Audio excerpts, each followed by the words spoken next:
আসসালামু আলাইকুম সবাই কেমন আছেন। আজ কিন্তু তৈরি করে দেখাবো মজাদার একটি নাস্তার রেসিপি। তো সবাইকে স্বাগতম আজকের এই ভিডিওতে।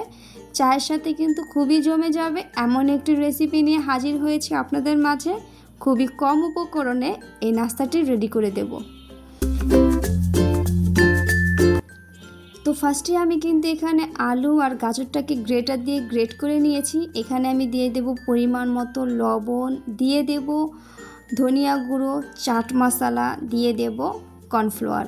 অবশ্যই এই কর্নফ্লাওয়ারটা দেওয়ার ট্রাই করতে হবে, এতে করে কিন্তু পকোড়াটা খুবই ক্রিস্পি হয়।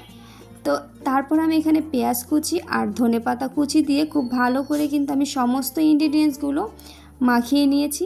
এখানে আমি আরও একটি উপকরণ অ্যাড করব, সেটা হলো ময়দা।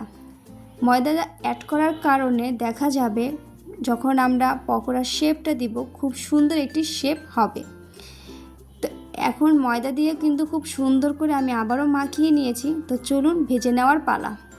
তো চুলায় কিন্তু আমি আগে থেকে একটি কড়াইতে পর্যাপ্ত পরিমাণে তেল দিয়ে, তেলটা যখন কিছুটা গরম হয়ে আসবে তখন কিন্তু আমি এক এক করে পকোড়াগুলো ছেড়ে দেব।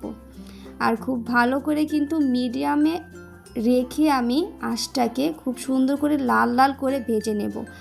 চুলার আঁচ কিন্তু খুব বেশি বাড়ানো যাবে না, এতে করে কিন্তু পকোড়া একদমই পুড়ে যাবে, খেতে কিন্তু একদমই ভালো লাগবে না।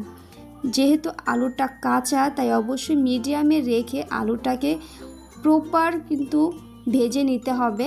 আর খুব সুন্দর কিন্তু একটি কালার আসা পর্যন্ত ভাজতে হবে। এই পকোড়াটা খেতে কিন্তু খুবই মজার, অবশ্যই বাসায় একবার ট্রাই করে দেখতে পারেন, সবাই কিন্তু খুবই পছন্দ করবে।